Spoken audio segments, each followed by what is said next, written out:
Okay, it's the end of the session. I'm here with my buddy. This is Rylee. Let's see if we can get a sit out of you, Rylee. Sit. Rylee even said please. Raising the paw can be a way of saying please. And this is Gus. And Gus was so fearful of me that the first part of the session wouldn't come anywhere near me. I was very patient with Gus. We live in a very instant gratification type of society. We want everything right away. And so what I did with Gus is I basically just started throwing treats, and I wanted Gus to just take at first one step towards me, get the treat, and then run away. And then eventually it was 2 steps, then 3 steps, 4 steps. Eventually she's coming up close enough. Eventually when I get to the point where she wasn't leaning far over and she wasn't stiff and she wasn't really twitchy, I was holding a treat out to my side like this. And if you see, I don't know if she saw it, but she came over and took that. And see, I'm holding my hand, I'm leaving it here after she took the treat. And I'm not petting her. So holding my hand like there gives her a chance to come and sample me a little bit more. Dogs should meet by scent. And it's easier for a dog to approach sideways. And I'm not trying to give her any eye contact. So at first it took probably about an hour before she actually took the first treat out of from my hand. And then more and more. And then we just tried to do a thing where would have liked to have her on my lap for this one. But it was just too much for her. And we don't want to push her. We made a lot of great progress. And again, that's the whole point, is we want to go at the dog's pace, not at our pace. We'll go a little bit of a jackpot. Let's see if she'll come up and take those. Isn't she cute? She is a cutie patootie. Come. Normally I wouldn't recommend rewarding a dog for jumping up, but we have kind of a dog psychology session here and a dog behavior session. Dog behavior is about rules and structure, making sure the dog respects you. Dog psychology is about building up the dog's confidence and social skills so that it feels comfortable enough to interact with somebody like that. And but the one thing a lot of us like to do is we want to reach over and pet the dog. I can probably, but you saw that was too much. That was her way of saying no. And most people would just go ahead and pet the dog anyways. Well, you're not listening to the dog, and that tells the dog I have to handle things for myself. So always listen to your dog. If your dog turns its head away, that's a cutoff signal. It means I don't like that. If they don't even look at you, if they're a little stiff, or they're breathing heavy, or they're really twitchy, those are all signs of anxiety and stress. So we want her to feel nice and relaxed. Come and build up her confidence through all sorts of positive reinforcement, like the video above where we went over sit, counter conditioning for sounds. Now, that's passive training right there. So she doesn't know how to sit, and sometimes the dog won't want to sit if they're stressed out because that puts them at a disadvantage. So for passive training, what we want to do is every time she sits, we want to either say this word sit and start petting her. If we have a treat, we put the treat in her mouth. And remember, anytime you give a treat for any reason, the treat goes in the mouth first, then they should hear the command word after, and only the command word. Not good sit, just sit. Now I can kind of formulate it. I can actually get a little back and forth here by showing that I have a treat there, so she gets up to get it. And then she should go back into an SIT, I'm guessing. Let's see, I'm not going to engage with her. I'm going to wait for her to do it. And it's just being observation. Sit. It's being observant. And so I didn't tell her what to do. She stumbled across the behavior on her own. But when she did, I marked it with the command word after I gave her a reinforcer, or in this case, a high-value chicken treat is a reinforcer. So, and you can see she's lingering now. She looks nice and relaxed. I can see her pupils are not dilated before. They were just as big as they possibly could be. So right here, since we can kind of trigger this, is let her see that it's there, let her get it on her own volition, and she'll put herself back into SIT, and it gives me another opportunity to practice the SIT. Dogs learn through repetition, consistency, and good timing. You have a window of 3 seconds, sit. To correct or reward them for them to make the connection. Now right there, that was about a third of a second. 3 seconds, your maximum, but try to get that treat as quickly as you can. Normally I would have delivered it faster, but it would have startled her. Let's see if I can do it here. I'll show you how fast I normally go. Sit. So that probably, I'm surprised that she didn't run off here.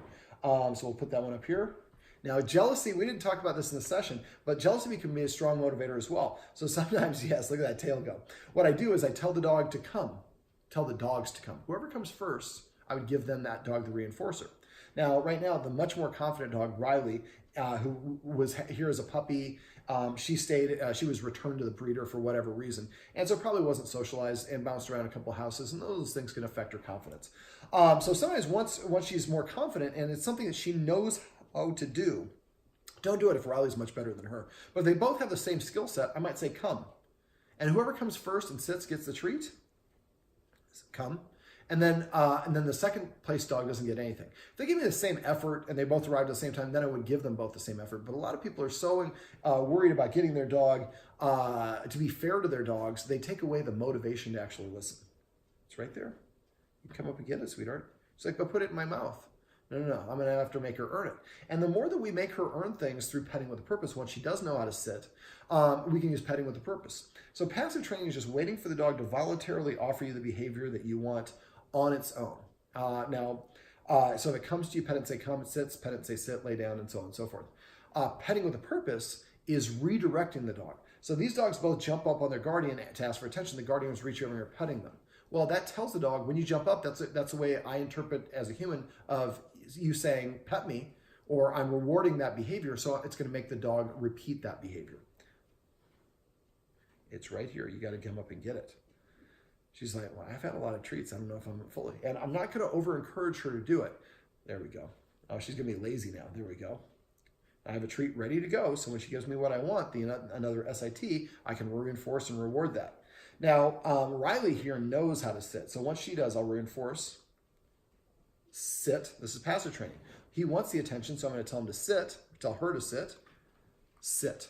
So I give her a command to sit, and when she does it, then I reward her afterwards. What will happen, so if the dog jumps up on you, all you do is you give it a counter order. One time, tell it to sit. If it sits, then you pet it or give it the reinforcer and say the word sit. If it doesn't, within 3 seconds, you're a person in the world. Pull out your dish. My compliments, I have dish too. And then watch a little TV, pull out your phone, respond to an email, read a magazine, whatever. Wait a little bit and then give the dog another opportunity to do it. As soon as the dog does it, then we reinforce. But if it doesn't do it, we don't get mad. We don't correct. There's no punishment. The punishment is they don't get the reward or the attention. And after a while, what will happen is the dogs will come start sitting in front of you to prepay for attention. And when they do, make sure we do recognize and pet them. And try to pet under the chin like we talked about to facilitate that nose up orientation. And use the watchword of paycheck. If you and your partner are at home and one of you comes in and sees the other one's petting the dog while standing, say paycheck. You have to stop petting. Tell the dog to sit. When it sits, pet under the chin, say the word sit, and say, actually, I asked him to sit. When you close the door, the dog stood up, and I continued petting her, and David said it's okay. But you won't realize how often you pet without a purpose. We also talked about a number of rules. These dogs didn't really have any rules, and that can confuse them into thinking they have more rank or status than they actually do. So one of the rules would be not allowed on the furniture. I recommend getting X mats so that when we're on the furniture ourselves, we can put an X mat here, here, here, here. They're little mats that have little spikes on them. They're little plastic ones. It's not abusive, and it'll keep the dog off of the furniture. And then when I get up to go to the bathroom, I take the spike, the X mat from underneath. I unfold it, put it here, and it's a placeholder. We need the dogs to form neural pathway behavior patterns, essentially, of a habit of not getting on the furniture. Remember, 30 days minimum, or as long as the problem's still going on. And then on the furniture with an invitation, but that's only for good behavior. And it's a one-time pass. So I invited her up, and she got up, and she went down and get a drink of water. She would need another pass to get up. If I want to get the dog off the furniture and it's already up, what I do is I touch the nose of the treat, throw it on the ground, and then when the dog jumps down to lick it up, I would say the word off. So that creates a vocabulary to get off. That wasn't really that, but you don't understand what I'm saying. Also, use passive training for other things. I feed the dogs maybe when she takes her first bite of food, maybe we call it lasagna. And when she takes her first bite of food, we call it empanada or whatever your favorite dishes are, or sushi or whatever it is. So when she hears the word sushi, she's got food in her mouth. When she hears the word sushi, there's no food in her mouth. So sushi to me means eat. Sushi to me means nothing. When they take a drink of water, say agua, or whatever you want to say. We went through potty training with her. She had an accent right here. It's not an accent because she just doesn't know any better. So what we want to do is for a week, come up with a new command word, take her outside, give her 5 minutes to go, and stay within about 10 feet of her. If she potties within that 5 minutes, as soon as she starts to potty, say the word business, or whatever the word is you want to use. And in a normal tone of voice, don't say it too excited. Within 3 seconds of her starting. Same word for peeing and pooping. As soon as she gets done, have 5 treats. And I would take these and cut them in half. And as soon as she gets done, potty, potty. We call this a jackpot. And if we do this every time bowel movement for a week, she'll be more inclined to want to do it outside than doing it in here, because she does it in here, she doesn't get any reward. Guardian here knows not to rub her nose in it or make a big deal out of it. A lot of people walking at home think that those are things that you should do, and that will make it harder to potty train your dog. You only want to use positive reinforcement. Now, the 3 times a puppy or any dog is going to be apt to need to go is right after waking up, 5 minutes after eating, and 15 minutes after playtime. When I'm potty training a puppy or remedial, I try to take the dog once an hour if I can. She poops in her kennel. I would recommend the guardian start an exercise journal and write down the bowel movements and the feeding times in there so you can narrow down what her digestive tract is. Once you know that kind of window when she's going to go, we can adjust and have the dog sitter that we're going to start having come in to let them out at least part of the day, be here for that period so that we can actually get her outside. She potties outside. And again, and once you get done with just regular potty training, for the poop, I would definitely get like maybe 5 or 6, maybe for 2 weeks when she poops outside. So it just gives her more motivation to do it outside and none in the kennel because there's no humans around to pay me. Okay, so they're in the kennel for too long right now. I talked to the guardian about that. No dog should ever be in a kennel for longer than 4 hours. We're not in the most accessible part of town, but there is somebody that can watch the dogs. So if they can come by in the middle of the shifts of that 8-hour window and give them about an hour of being out, that should really help. Now, there's a video, it'll be right up, right below this one with a dog named a Basenji, named Benji, where I have a video about how to teach a dog to go into the kennel. I would invite you to watch that video. The idea is just tossing treats towards it and then in it and help the dog practice being in the kennel. And then eventually the dog has to sit before I let it out and then it has to lay down before I get it out. And that video explains it all, so I'm not going to go in here. Let me see, what else did we go over? Other rules, not being allowed within 7 feet of anybody's eating. I don't know if you guys ever eat here. I would say the dogs are not allowed to be on the carpet when you're eating a snack or anything here. Not be allowed in the kitchen when we're preparing food or around the humans when they're eating food. Remember to cook some bacon or microwave roast beef and pretend cooking so you can enforce those invisible boundaries, and you do that with the first and the third escalating consequence. If you forget what the escalating consequences were, or I needed a video on enforcing invisible boundaries, you can message me. To learn how to do invisible boundaries, go to doggonproblems.com, click on dog training tips. There's a search box on the side. I think it'll be on this side if you're watching the video. And then type in invisible. There's a video that I show chill passive training. See how she's ready to bolt, so I kept it very light. I don't know if you could see that or not. She laid down, so I rewarded her for doing that. If you search for invisible, I taught a Great Dane how to stay behind an invisible boundary, and it's the same technique that I went over here, so you can remember how to do that. I also went over how to use, how to create a command for the dog to move away from the door. I'd like you to remember to practice that about 5 times a day with each dog separately. Get like 5 treats, tear them in half. And at first, you start pretty close. Toss the treat, get a floor mat over there so it doesn't move around when they go on it. Toss the treat on there. When the dog licks it up, say the word beach. This is only, the first stage, you only have to do this a couple times, maybe 10, 20 treats. And after that, you should just be at the door, throwing the treat. They run over there, they lick it up, and then we're gonna simulate all the sounds that are associated with the door and create a classical conditioning that those sounds mean to move away from the door instead of charging the door.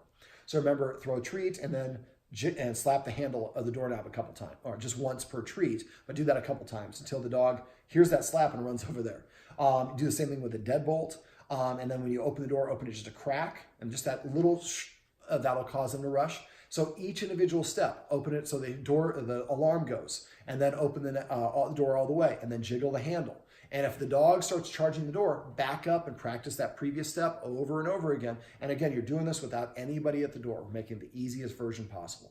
Eventually, you'll have a command where you can say beach and direct them there. But if you do this right, the sounds of those will make the dogs move away from the door. And being further away from the door, that lack of proximity will help make it less intense.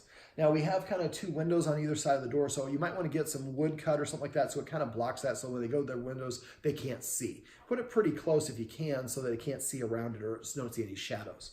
And do the same thing with the doorbell. And eventually, you get to the point where any of those sounds mean the dogs move away from the door instead of charging towards the door. Let me see, what else do we go over? I think that's just about it. Did I miss anything? Mm-hmm. That's about it. Okay. Well, I'm going to have the camera page down. And this is Rylee. And this is Gus. And this is, oh, look at that, Gus. Would have ran away before I got in here. The guardian is like shaking her head like she can't believe it. And let's come back up to me. This is really what I try to do, is show people what their dogs are capable of. And she's a great little dog. Once we can help her stop being nervous about all these sounds, she's going to be a lot more confident. One last little thing that you can do to help build her confidence, and it works great for both dogs, they both seem pretty smart, is to teach them new commands. So try to set a goal for each week to teach a new trick or command. Go to YouTube, search for easy dog tricks. There are all these dog trainers who put all these tricks and commands up there because they want a TV show, like the dog whisperer. Although we don't like the dog whisperer's techniques because that's the old force and punishment based methods. I'm exclusively positive reinforcement. That's the only way you want to teach your dog. When you do training sessions, keep them to 90 seconds or less. always end on a positive one, and sometimes you have to do stages of the process. You might not get through the whole thing. Patience is a virtue. But if you can help the dogs develop more confidence by teaching them new tricks and commands, that's going to help come. Enjoy it, buddy, because you're not going to be allowed on the couch after this, sweetheart. Get the X mats for this, remember. But the more tricks and commands that they know, the more confident they are. And a confident dog are the ones that can kind of just brush things off. Insecure dogs, a mouse farted, and they freak out. And that's kind of where she's at. So there might probably be a little bit of different pace. Have I made a buddy? I think I did when I first got here. They were barking at me and they were not happy. But now we're buddies and we're going to give kisses. Yes. Well, this is Rylee, and over outside of the camera we have Gus, and this is their roadmap to success. Remember, everything you do trains your dog. Only sometimes you mean it.